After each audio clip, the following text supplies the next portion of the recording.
तो यदि हमने किसी बच्चे को, किसी दिव्यांग बच्चे को या किसी अन्य बच्चे को भी यदि ये थोड़ा सा भी महसूस होने दिया कि यदि सर चाहते तो हमारे लिए ये कर सकते थे लेकिन नहीं किया, तो यकीन मानिए उसकी कक्षा से, हम पर से जो ट्रस्ट है वो टूटेगा।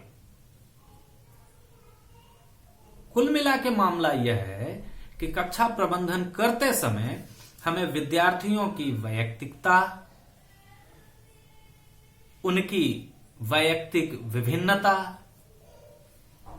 उनके सामाजिक सांस्कृतिक संदर्भ, उनके पूर्व ज्ञान, उनके परिवार की शैक्षिक सामाजिक स्थिति तथा उनकी अपनी बुद्धिमत्ता और रुचि, उनकी शैक्षिक अभिप्रेरणा भी इसमें शामिल कर लें को ध्यान में रख के हमें अपनी कक्षा का एक मेटा एनालिसिस तैयार करना है। यदि यह ठीक ढंग से बिना किसी बायजनेस के संपन्न हो गया तो हम अपनी कक्षा को बेहतरीन तरीके से व्यवस्थित कर पाएंगे, इसमें कोई संदेह नहीं। हम दरअसल किसी विशेष थियरी की बात नहीं कर रहे हैं। हमारा स्पष्ट मानना यह है कि आप अपनी कक्षा के लिए जितनी बेहतर से बेहतर व्यावहारिक परिस्थिति का एनालिसिस कर लेंगे, उतना बेहतरीन आपका कक्षा का संचालन हो पाएगा और आपकी कक्षा का प्रबंधन भी उतना बेहतर ढंग से संभव हो पाएगा। तो अभी तक हमने 3 महत्वपूर्ण आयामों पर, कक्षा संचालन के, कक्षा प्रबंधन के 3 महत्वपूर्ण आयामों पर जिक्र किया है।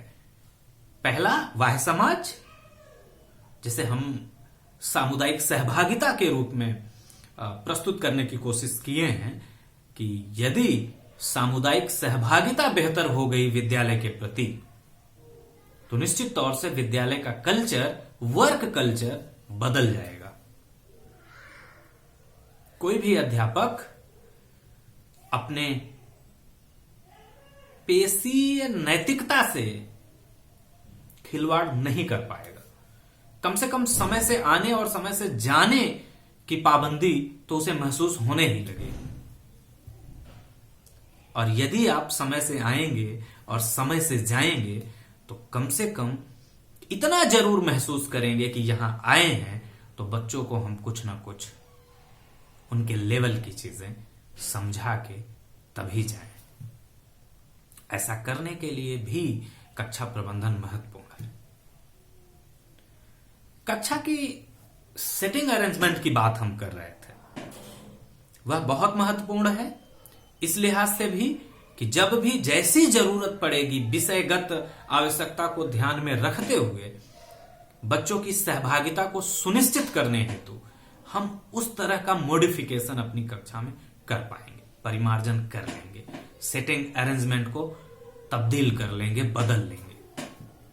लेकिन यह सब कुछ तभी संभव हो पाएगा जब हम बच्चों से बात करेंगे, बच्चों के अपने तरीके को समझ पाएंगे और उन्हें समझाने की कोशिश कर लेंगे कि इस विषय की ऐसी जरूरत है, ऐसा करने से आपकी अपनी एक्टिविटी, आपकी अपनी समझ बढ़ जाएगी। तो बच्चे बहुत इंटरेस्टेड होके, बहुत रुचि के साथ कक्षा में आपका साथ देंगे और आपकी कक्षा का विकास बेहतर तरीके से आगे बढ़ने लगेगा। अब हम बात करते हैं कि कक्षा प्रबंधन में बाह्य समाज, विद्यार्थी और विद्यालयी वातावरण या इंफ्रास्ट्रक्चर, इन 4 डायमेंशन को हमने अभी तक डिस्कस कर लिया है। विद्यालयी वातावरण और विद्यालय की कार्य संस्कृति, यह दोनों भी कक्षा प्रबंधन को बहुत गहराई से प्रभावित करते हैं। गहराई से इस सेंस में कि यदि आपके विद्यालय का आप नए नए कहीं पॉइंट होते हैं किसी सुदूर ग्रामीण क्षेत्र में या किसी शहरी क्षेत्र में या किसी टाउन वाले क्षेत्र में नए नए आप अपॉइंट होते हैं और आप चाहते हैं कि अचानक से वहां का पूरा माहौल आप बदल लें, तो यह संभव नहीं है। आपको ऐसा करने ही नहीं दिया जाएगा।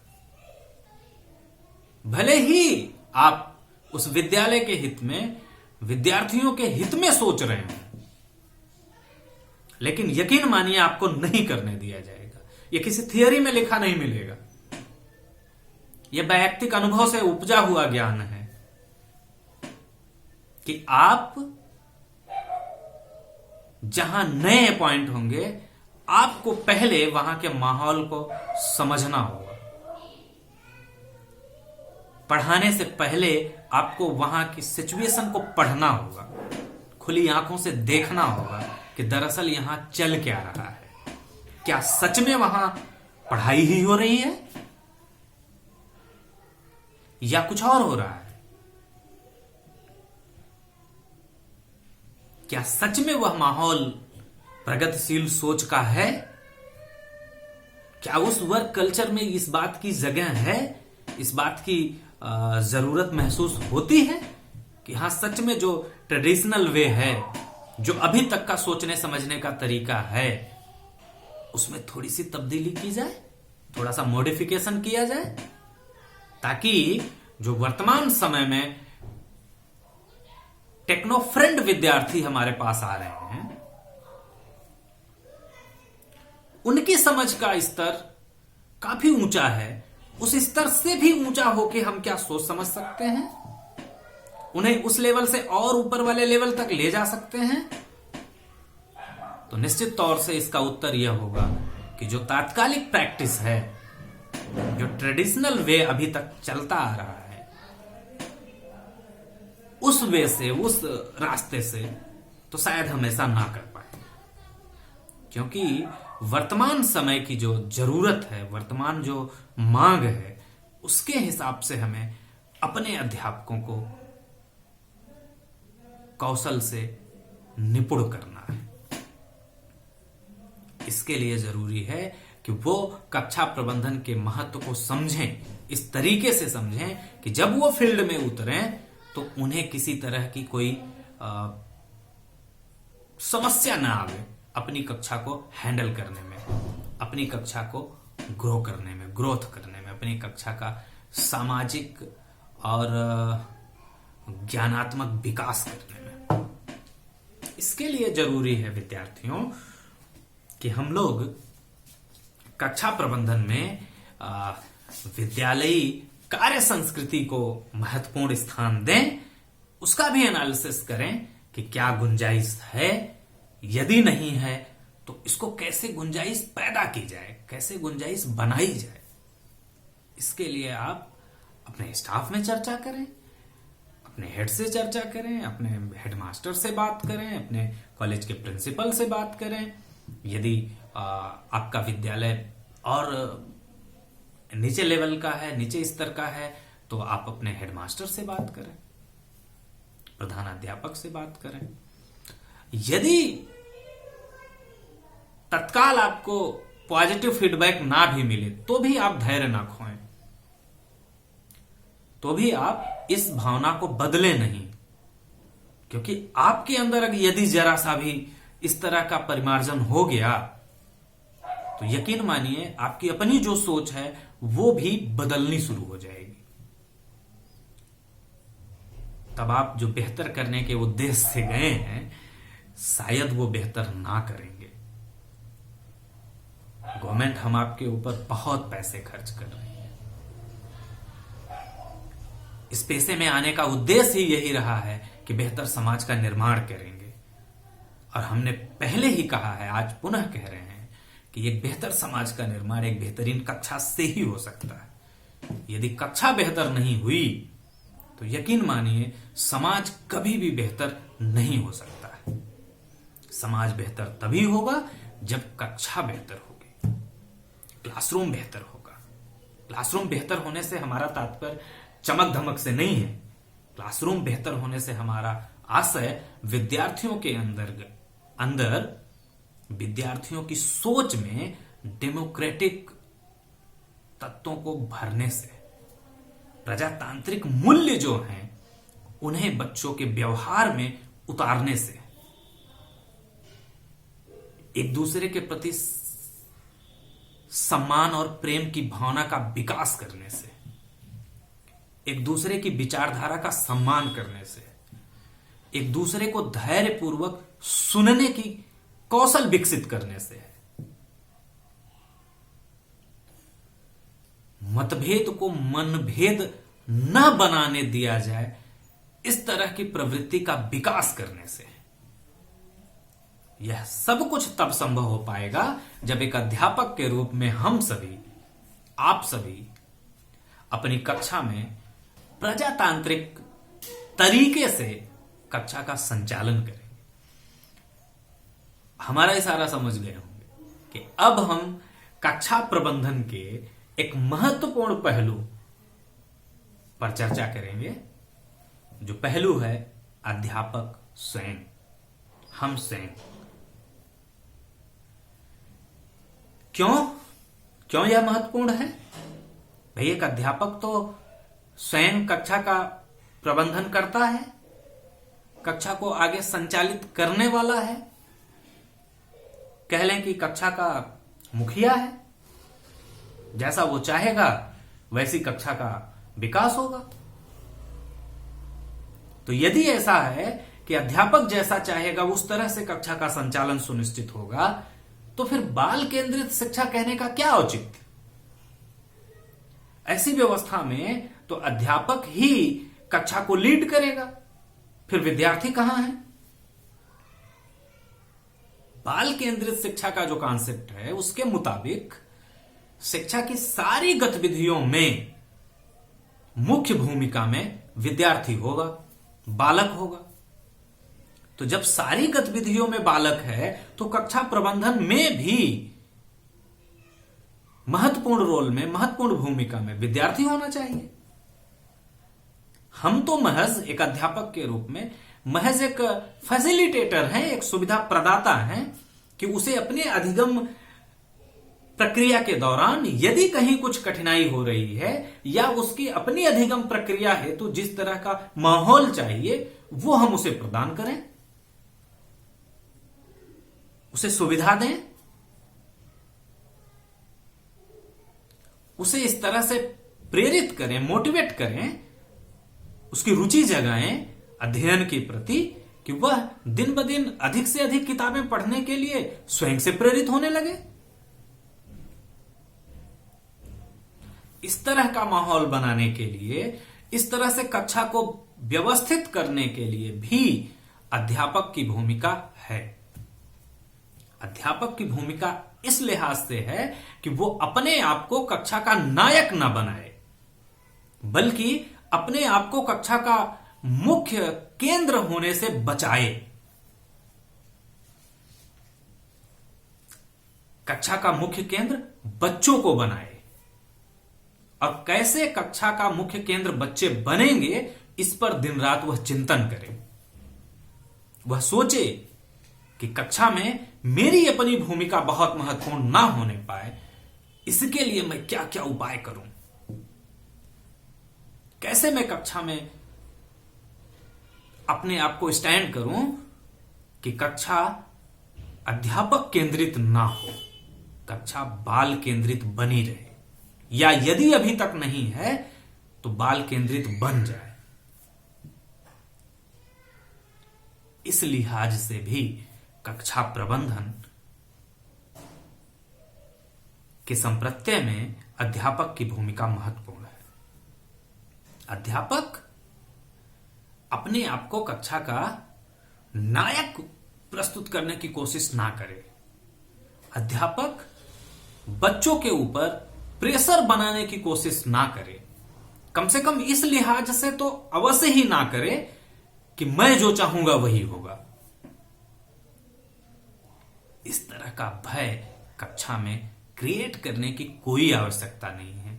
इसके बिना भी कक्षा का संचालन सुचारू ढंग से संपन्न हो सकता है। इसीलिए हम यह परिचर्चा कर रहे हैं कि आखिर हम अपने आप को कक्षा में रखते हुए भी कैसे बच्चों को केंद्र में लाएं, कि हमारी कक्षा में वह कक्षा केवल विद्यार्थियों की नहीं है, वो कक्षा हम सब की है। हमें भी विद्यार्थियों को मोटिवेट करने के साथ साथ अपने को भी इस तरह से मोटिवेट करना है कि हम विद्यार्थियों के लेवल पे उतर के बात करें, उनकी अपनी समझ के दायरे में हम भी फिट हो जाएं।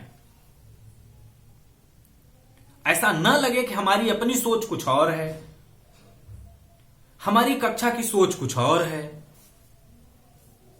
हम स्वयं डेमोक्रेटिक ढंग से ना तो सोच पा रहे हैं और ना ही डेमोक्रेटिक रूप से कक्षा में प्रदर्शन कर पा रहे हैं, परफॉर्म कर पा रहे हैं। यदि हम स्वयं एक अध्यापक के रूप में कक्षा में प्रजातांत्रिक मूल्यों को स्थापित नहीं कर पा रहे हैं, तो उसमें विद्यार्थियों का क्या दोष है? उसमें तो सारा का सारा दोष हमारा एज ए टीचर, एक अध्यापक के रूप में हमारी अपनी खामी है वो। तो सबसे पहले तो हमें अपने आप को सुधारने की आवश्यकता है कि कैसे हम सभी विद्यार्थियों को इक्वल इंपॉर्टेंस दें क्लास में, किस तरह से हम बच्चों के अंदर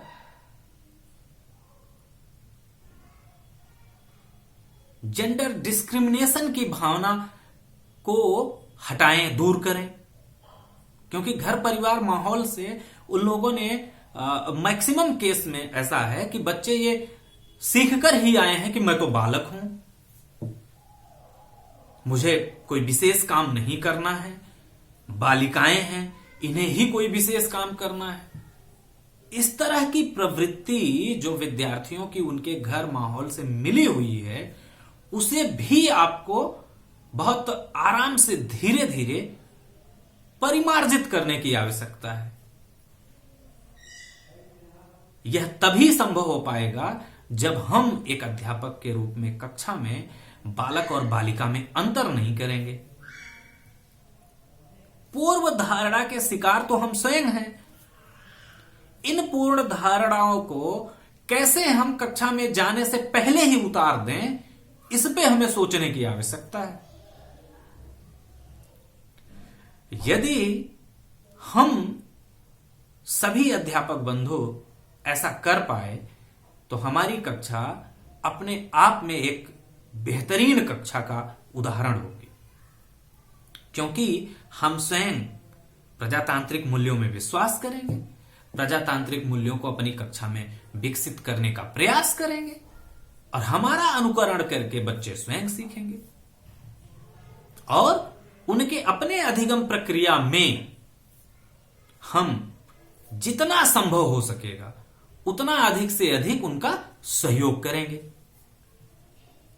केवल ब्लैक बोर्ड पे फार्मूला लिख देने से, सवाल हल कर देने से मैथमेटिकल एबिलिटी बच्चों में डेवलप नहीं हो पाएगी।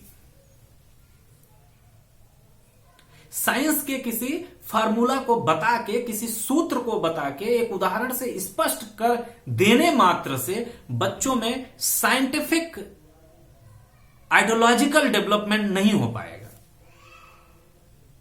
उनकी सोच साइंटिफिक थॉट के रूप में परिवर्तित नहीं हो पाएगी। बच्चों में वैज्ञानिक जागरूकता नहीं बढ़ पाएगी, क्योंकि हमने कक्षा में उन फार्मूला को, उन सूत्रों को, उन गणितीय या वैज्ञानिक सूत्रों को कक्षा में वास्तविक सिचुएशन के अंतर्गत जीवन में क्या उपयोगिता होगी, इस पर चर्चा ही नहीं किया। ना ही विद्यार्थियों को उस तरह के अवसर उपलब्ध कराए कि उन कॉन्सेप्ट से संबंधित जो उनकी अपनी समझ बनी है उसे वो कक्षा में प्रदर्शित करें, दिखाएं और हम धैर्यपूर्वक मुस्कुराते हुए देखें, सुने, समझें। ऐसा हम अध्यापक कर नहीं पा रहे हैं, या हम अपनी बीएड की कक्षाओं में ऐसे अध्यापक पैदा नहीं कर पा रहे हैं।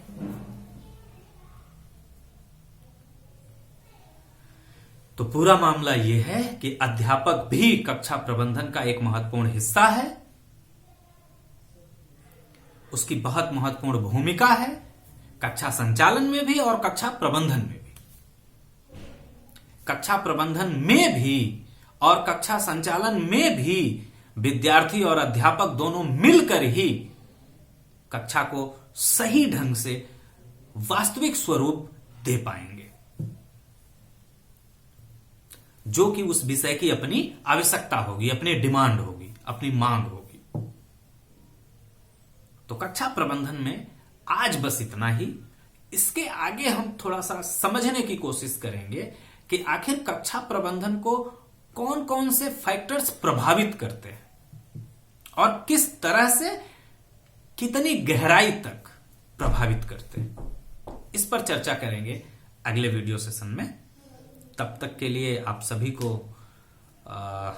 इंतजार करना पड़ेगा कि कैसे कक्षा प्रबंधन शिक्षण की भूमिका में, टीचिंग लर्निंग प्रोसेस में कितना इंपॉर्टेंस रोल रखता है, कितना महत्वपूर्ण भूमिका है कक्षा प्रबंधन की, और कक्षा प्रबंधन कैसे अलग अलग डायमेंशन से प्रभावित हो जाता है। अध्यापक कैसे प्रभावित करता है कक्षा प्रबंधन को, विद्यार्थी स्वयं कक्षा प्रबंधन को कैसे प्रभावित करते हैं, स्कूल कॉलेज यूनिवर्सिटीज का वर्क कल्चर कैसे प्रभावित करता है कक्षा प्रबंधन को, बाह्य समाज सामुदायिक सहभागिता का जो कॉन्सेप्ट है वो कैसे कक्षा प्रबंधन को प्रभावित करता है, उसका क्या इंपैक्ट पड़ता है कक्षा प्रबंधन पर, और अल्टीमेट रूप से विद्यार्थियों की लर्निंग पर इन सारे डायमेंशंस का क्या प्रभाव पड़ता है। इस पे चर्चा करेंगे अगली कक्षा में और देखेंगे कि कैसे इन सब के नेगेटिव प्रभावों को हम और कम कर पाए।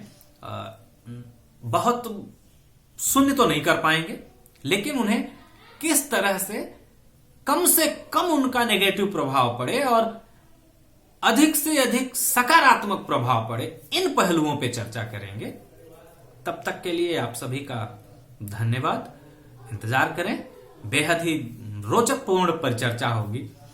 इसकी मैं आप सभी से कह लें कि एक तरह से आश्वान्वित हूं और आपको विश्वास दिलाता हूं कि बिल्कुल जमीनी स्तर के उदाहरणों से इन सब बातों को हम समझेंगे।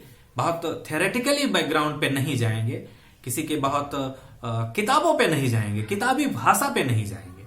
हम ये समझेंगे कि वास्तव में प्रैक्टिकली किस तरह से इन सब का इन्फ्लुएंस है और कैसे इनके इन्फ्लुएंस को, नेगेटिव वाले इन्फ्लुएंस को कम किया जाए और जो पॉजिटिव इन्फ्लुएंस हैं उनको कैसे और बढ़ाया जाए और